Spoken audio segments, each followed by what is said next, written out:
ஜன்னல்ல ஒரு பெண்ணை பார்த்தேன்டா. அவ எப்படி தெரியுமா சப்பா. அவ கண்ணு இல்ல, கண்ணை விடுறா. மூக்கு எடுத்துக்க, மூக்கு எடுக்காத, முகத்தை எடுத்துக்கடா. சுத்தி வளப்பான எந்த அழகான பெண்ணு அவ கிட்ட நிக்க முடியாதுடா. கிட்ட என்னடா, தூரவே நிக்க முடியாதுடா.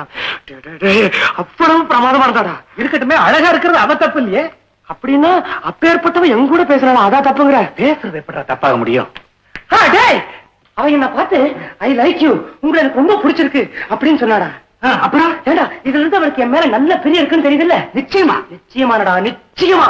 அவ பிறந்த நாளைக்கு எனக்கு மாத்திரம் தான் அழைப்பு அனுப்பிச்சிருக்கா. பாக்கி எந்த பையனுக்கு அனுப்பல தெரியுமா? ஏ ராகவன், அவ என்ன பார்த்து உங்களுக்கு கல்யாணம் ஆயிடுச்சா அப்படின்னு கேட்டாரா? கேட்டாளா?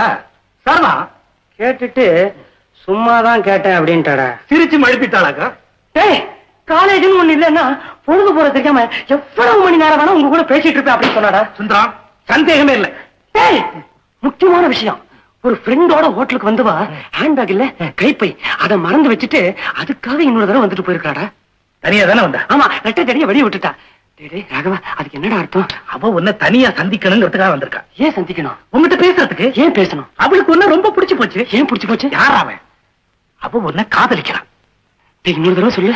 அவ உன்னை காதலிக்கிறாடா. எழுதி கொடுறா. எனக்கு அப்படித்தாண்டா தோணுது. நிச்சயமா? நிச்சயமா, சந்தேகமே இல்லையா? இல்லடா.